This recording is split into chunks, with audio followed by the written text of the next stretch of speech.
caalamka islaamka reer galbeedka waxay sidii dameer dhaan raaca u dabagaleen gumeystaa si ay uga caawiyaan xasuuq walaalahena reer Gaza balse Ruushka wuxuu ka leexday dhabihii reer galbeedka caalamka u dijeen isagoo wado hor leh u furay qaar kamid ah qaramada Afrika wuxuuna xitaa bedelayaa miisaanka awoodeed ee caalamka dal Afrikaan ah ayuu ka dhigayaa mid ku hubeysan hubka sida ba'an wax u gumaada ee nuclearka sida waqooyiga Korea balse ku yaala bartamaha Afrika kaasoo si tartiib ah u diyaarsanaya qorshihiisa hadii ay tahay markuu horeyso aad arkayso waxaan ahay dil jiray oo alaba soo bandhiga arrimaha daasoon sirdoonka iyo wax daahagadeys ka socda hadii uu ku xisgeliyo muuqaalkan waxaan ka codsanayaa inaad la wadaagto asxaabtaada like sharna aad dhahdo hadii aadan naga mid ahna nagu soo biirto mahadsanid halkan ay ka bilaabanaysaa sheekada nuclear ee Burkina Faso jumcihii 13 Oktoobar 2023 adduunku wuxuu ku mashquulsanaa weerarka foosho xun ee uu gumeystuhu ku qaaday walaalahena reer Gaza iyagoo taageero ka helaya Mareykanka Yurub dowladda Burkina Faso waxay la saacatay shirkad laga leeyahay Ruushka ee Rosatom heshiis lagu dhisayo xarunta tamarta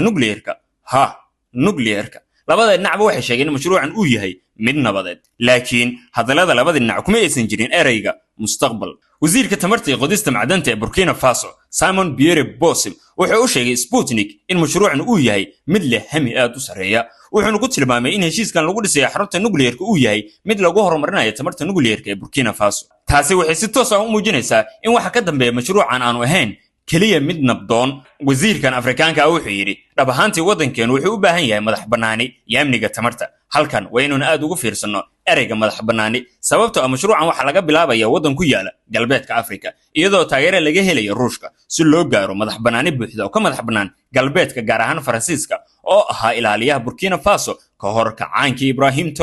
Traore hadii aad ilowday waa madaxweynihii ugu daada yaraa Afrika oo ku dhawaaqay kacdoon ka dhan ah Faransiiska Yurub isagoo la wareegay qaaradda Afrika wuxuuna ka hadlay mustaqbalka wanaagsan ee qaaradda iyo muwaadiniinteeda isagoo ka madax banaan saameynta Faransiiska iyo galbeedka fariintiisu waxay ahayd Afrika oo cusub ayaa dhalan doonta Ruushkan wuxuu noqon doonaa ilaaliyaha dhalashadeeda laakiin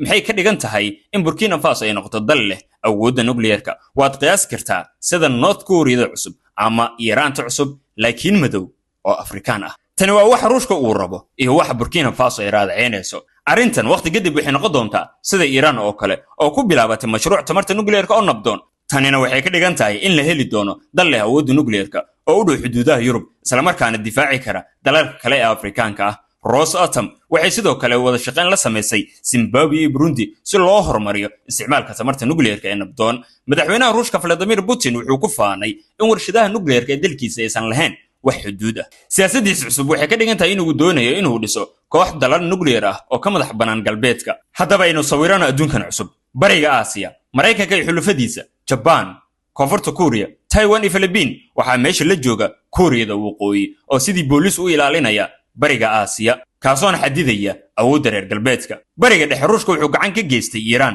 si ay u noqoto dal madax banaan oo leh mashruuca nuclearka taasoo ka hortagaysa qorshaha Mareykanka ee gobolka Ruushka hadduu isku dayayo inuu qorshan uu ka fuliyo galbeedka Afrika halkaas oo dalalka sida Nigeria ay waa ahaayeen taageerayaasha galbeedka Burkina Faso kaliya waa bilow waxayna noqon kartaa Koreada waqooyi ama Iran cusub oo Afrikaan ah adduunka lama yaabi doono haddii mustaqbalka uu jiro dal nuclear ah oo ka tirsan Latin America sida Brazil ama Argentina oo ka tirsan xulafada Ruushka tani waxay noqon kartaa wareeg cusub oo dagaal qabow haddana kulul Ruushku uu la gali doono Mareykanka balse Soomaaliya sheekadan oo kale حتى لغمر ينكر انت مجرمين او كله دلكن كتلينيان اللهم ارنا الحق حقه وارزقنا اتباعه وارنا الباطل باطلا وارزقنا اجتنابه وانا قد الجراءه واذن له في امان الله